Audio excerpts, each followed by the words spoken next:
I'm always very happy when I'm asked to talk about Hal Wallis, because he was one of the real greats in the motion picture business.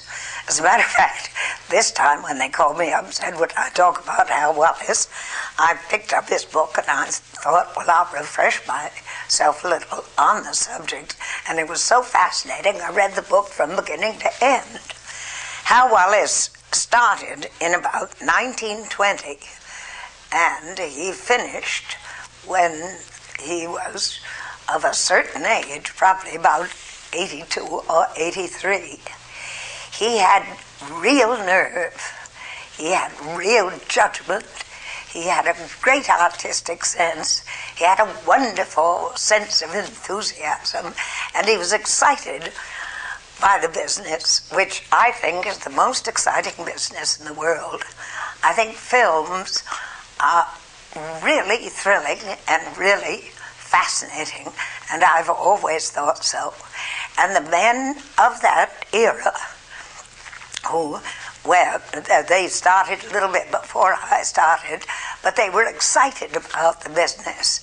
And the money was a sort of byproduct of the business. They had to be shrewd, smart businessmen, but they also were romantics.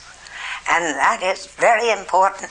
I found in life, when you do something that you passionately believe in, it comes out great. And when you do something for money, it comes out money. Now, money is very important, and I'm sure it was damned important to Hal Wallis. I had a funny experience with him once. He was going to do, I'd done Rainmaker with him, and later I did the picture with John Wayne. But in the middle of that time, he had a picture called Summer and Smoke, which I was dying to do.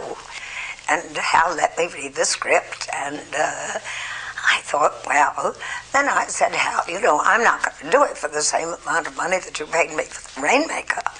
I want a little more. And he said, okay, Kate, how much more? And I told him. And then the subject was changed. I never heard from him again. Jerry Page played the picture, and I read it in the paper, but he never said anything to me about it, ever, not even after we'd done Rooster Cogburn and we'd become very close friends. He, you know, he wasn't afraid to be wrong, which is a wonderful quality in anyone. He wasn't afraid to be tight. He wasn't afraid to be extravagant. He knew when he was hooked.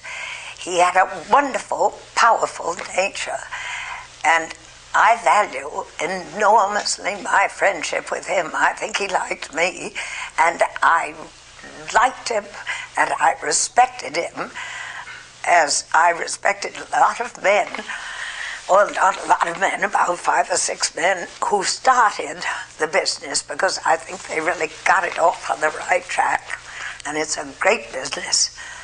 And there's Hal Wallis, wonderful man. Thank you.